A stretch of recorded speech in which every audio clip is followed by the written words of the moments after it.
wabarakatuh. Halo. Kami dari kelas 12 OTKP 2 akan mempraktekkan simulasi rapat di perusahaan dengan tema strategi peningkatan penjualan di pelajaran OTK Humas dan Keprotokolan. Nah, sebelum memulai ke prakteknya, izinkan kami terlebih dahulu untuk memperkenalkan diri. Nama saya Melia Putri Suwardi sebagai sekretaris. Nama saya Kartika Wulandari sebagai personalia. Nama saya Devina Sasabila sebagai tim marketing. Nama saya Putri Lestari sebagai manajer. Nama saya Siti Arnesia sebagai manajer keuangan. Nama saya Cesta Setiawati sebagai administrasi dan tenang. Nama saya Tiara Aulia sebagai fasilitator. Nama saya Milka Gana sebagai pimpinan atau direktur. Happy watching!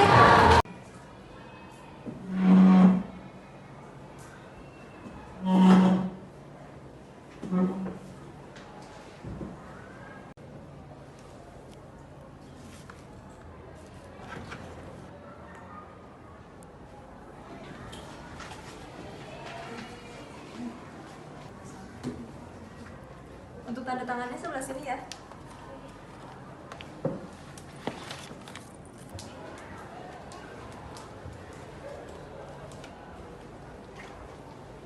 Selamat pagi, tanda tangan sebelah sini ya, Bu.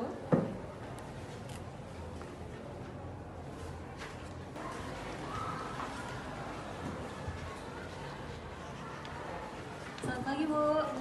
Caranya sebelah mana? Sebelah sini, Bu. Silakan sebelah sini, Bu. Selamat pagi. Pagi.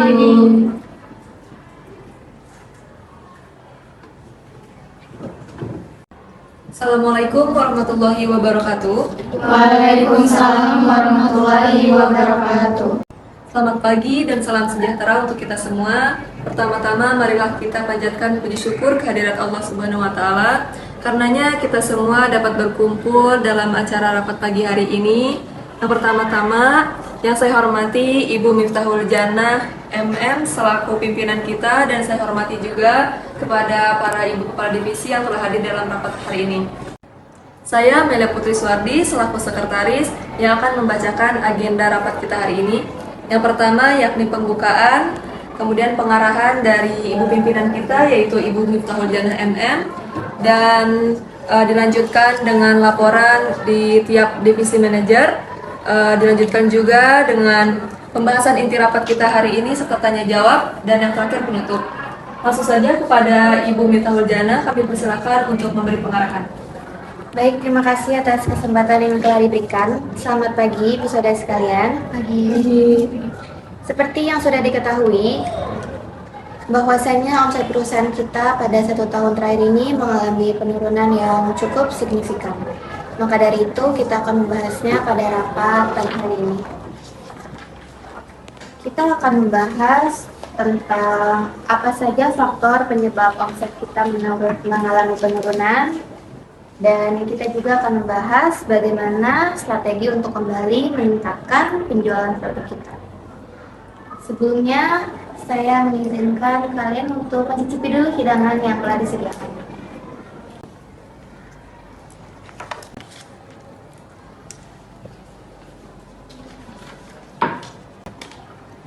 Baik, selanjutnya saya ingin mendengar laporan kinerja dari setiap divisi. Yang pertama, saya ingin divisi pemasaran. Kepada Ibu Devina, dipersilakan. Terima kasih Ibu atas waktunya. Di sini saya akan melaporkan hasil penjualan selama 1 tahun terakhir. Tingkat penjualan kami mengalami penurunan sebesar 40% dari tahun sebelumnya. Kami sudah berusaha semaksimal mungkin untuk meningkatkan omset pasar, tetapi tetap saja produk kita kalah dengan produk pesaing. Bagaimana hal tersebut bisa terjadi? Apa sudah diketahui penyebabnya? Setelah kami teliti ke lapangan, ternyata terdapat produk pesaing yang sama seperti kita, yang harganya lebih terjangkau. Meskipun dari segi kualitas produk kami lebih unggul, tetapi produk mereka lebih diminati karena harganya lebih terjangkau. Terima kasih atas penjelasannya, Ibu Devina. Masalah tersebut akan kita tampung terlebih dahulu. Untuk penjelasan selanjutnya, Ibu Arnesha dipersilahkan untuk tagihan keuangan. Baik, terima kasih atas waktunya. Berdasarkan data yang kami miliki, kondisi keuangan perusahaan setahun ini masih berada dalam kondisi stabil. Meskipun seperti yang disampaikan oleh manajer pemasaran, bahwa penjualan sedang mengalami penurunan. Setelah dianalisis mengapa hal tersebut bisa terjadi, ternyata penyebabnya karena tingkat penjualan kita tahun lalu sangat melampaui target. Karena itu, keuangan perusahaan kita saat ini masih terselamatkan. Syukurlah kalau begitu. Terima kasih Ibu Arnesha atas penjelasannya. Selanjutnya pada bagian produksi, apakah ada keluhan? Sebelumnya, terima kasih atas kesempatan yang telah Ibu berikan. Proses produksi masih berjalan dengan baik, Bu. Hanya saja akhir-akhir ini sering mengalami kendala, seperti tidak bisa beroperasi dan lain sebagainya. Hal tersebut juga menjadi keluhan bagi para pekerja, Bu. Kalau boleh memberi masukan, sebaiknya kita segera melakukan servis dan pembersihan, Bu, pada mesin-mesin yang kita miliki. Mengingat sebenarnya saat ini juga memang sudah mendekati jadwal servis tahunan. Terima kasih atas penjelasannya. Saran akan kita terima. Kita akan segera menghubungi pihak terkait untuk servis mesin-mesin produksi agar proses produksi tetap berjalan dengan lancar. Selanjutnya dari bagian personalia, apakah terjadi kendala? Terima kasih atas kesempatan berbicara yang diberikan. Setelah saya analisis, tidak ada masalah besar yang terjadi dari para karyawan, Bu. Semuanya bekerja sesuai dengan tanggung jawabnya masing-masing. Baik, terima kasih atas penjelasannya. Syukurlah jika tidak ada keluhan dari para karyawan. Yang terakhir dari bagian administrasi gudang, apakah ada keluhan yang ingin disampaikan? Sebelumnya, terima kasih atas waktu yang diberikan. Semua produk yang berada di gudang tersimpan dengan baik dan terawat. Begitu juga dengan kegiatan administrasi berjalan dengan semestinya. Tapi ada satu masalah, Bu, dari bagian kami, yaitu keadaan gudang yang saat ini semakin menyempit. Sedangkan bagian produksi mereka tetap memproduksi produknya seperti biasanya. Nah, hal inilah yang dikhawatirkan. Jika kita terus biarkan, bisa saja gudang yang kita miliki tidak akan cukup lagi untuk menampung semua produk yang sudah diproduksi. Terima kasih Bu Esti atas penjelasannya. Baik, karena semua sudah menyampaikan keluhan dan kita juga sudah tahu beberapa faktor yang menyebabkan omset perusahaan kita menurun. Maka dari itu, saya akan menjelaskan beberapa materi untuk mungkin bisa menjadi pembelajaran agar meningkatkan omset perusahaan kita. Untuk materinya, Bu Amel. Baik, saya mohon perhatian sebentar. Di sini saya akan menjelaskan sedikit tentang meningkatkan strategi pemasaran perusahaan kita. Yang pertama, kita harus merubah strategi pemasaran kita secara drastis. Dari penjualan yang hanya menarik konsumen baru menjadi penjualan yang menarik konsumen baru dan juga kembali untuk membeli lagi. Jadi kita harus punya hal yang menarik agar konsumen itu bukan hanya mau membeli, tapi bisa kembali lagi untuk membeli lagi. Karena omset sebuah bisnis itu merupakan sebuah kunci utama untuk mengembangkan usaha kita. Selanjutnya, strategi yang ampuh dan efektif dalam meningkatkan penjualan. Saya ingin penyebaran informasi berupa offline dan juga online. Di penyebaran informasi ini, saya ingin bagian pemasaran khususnya untuk mempengaruhi dan membujuk sasaran perusahaan untuk bersedia menerima dan juga membeli produk kita. Pemasaran melalui sosial media juga tidak kalah penting. Teknologi yang berkembang harus dimanfaatkan dengan baik. Promosi melalui sosial media ini menjadi salah satu strategi yang menurut saya paling ampuh.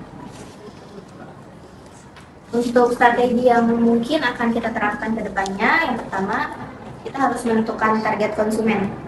Seperti yang kita tahu, produk kita adalah produk kecantikan atau skincare. Maka kita harus mengetahui target konsumen kita ini dari usia berapa sampai berapa. Dan yang kedua, kita pilih jenis media sosial yang sesuai. yang sehari-harinya orang-orang itu selalu membuka media sosial itu agar produk kita juga cepat naik. Dan yang ketiga, kita membuat konten yang berharga dan kita juga bisa berbagi pengetahuan terhadap produk. Lalu kita juga harus menggunakan gambar yang menarik. Boleh saya minta sampel produk kita, Ibu Putri?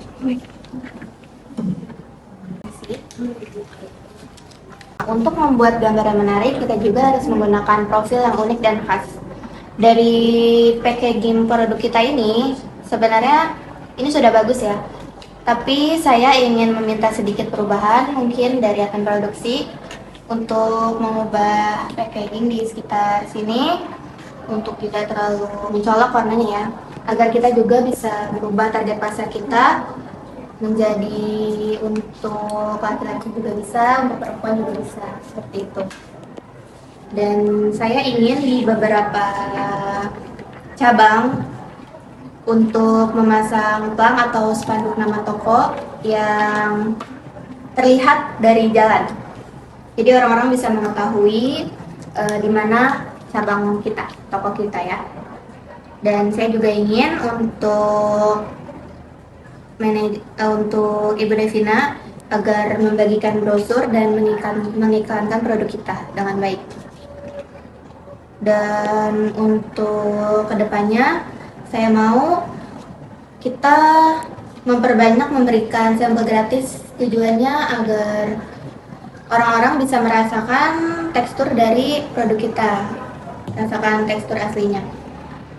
Dan kita juga bisa memberikan diskon pada hari-hari besar, seperti diskon di hari Lebaran, diskon Tahun Baru, atau diskon hari Natal. Nah, poin penting yang saya bahas di sini tuh adalah bagaimana cara meningkatkan penjualan perusahaan dengan baik. Untuk ibu-ibu divisi di sini, saya mohon kerjasamanya ya. Dan untuk strategi yang ampuh untuk diterapkan, saya mohon memanfaatkan media sosial dengan sebaik-baiknya. Dan media promosi yang akan digunakan itu saya serahkan kepada manajer pemasaran. Bisa dari Instagram mungkin atau TikTok ya. Baik, mungkin itu saja yang bisa saya jelaskan kepada ibu-ibu sekalian. Mungkin saya akan buka sesi pertanyaan. Apakah ada yang ingin ditanyakan? Izin berpendapat Bu, terkait dengan menurunnya tingkat penjualan produk kita. Menurut saya yang harus kita lakukan adalah memperbarui cara mempromosikan produk. Karena bisa dikatakan bahwa dari tahun ke tahun tuh perusahaan kita selalu menggunakan cara yang sama dan cenderung monoton. Seperti yang sudah saya bilang tadi Ibu Arnisha, untuk strategi pendekatan yang paling ampuh itu bisa lewat offline maupun online. Maka dari itu saya menyarankan strategi yang paling ampuh adalah lewat online. Mohon didengarkan lagi ya. Baik Bu, jadi kita bisa melakukan promosi menggunakan media sosial seperti Instagram dan harus menjual produk di beberapa e-commerce seperti Lazada, Shopee, Tokopedia, dan lain-lain. Mohon maaf Bu, izin menyangka. Saya sangat sependapat dengan Ibu Arnisha. Karena hal tersebut memang perlu dilakukan untuk mengingat di masa sekarang ini belanja online itu lebih banyak diminati loh Bu. Karena lebih praktis dan lebih menghemat waktu. Baiklah, saya setuju dengan pendapat kalian. Bagaimana yang lainnya? Apakah setuju? Setuju Bu. Jika boleh menambahkan saran, menurut saya untuk mengatasi masalah penurunan penjualan yang disebabkan karena adanya pesaing yang menjual produk sejenis dengan harga yang lebih terjangkau. Kita juga bisa loh Bu untuk merencanakan dengan cara memproduksi produk yang lebih minimalis dengan harga yang tentu saja lebih murah, sehingga dapat bersaing dengan produk pesaing. Maaf Bu, saya kurang setuju dengan pendapat Ibu Putri karena seperti yang sudah disampaikan oleh Ibu Esti, kondisi gudang semakin hari semakin sempit karena jumlah produksi yang tidak sebanding dengan penjualannya.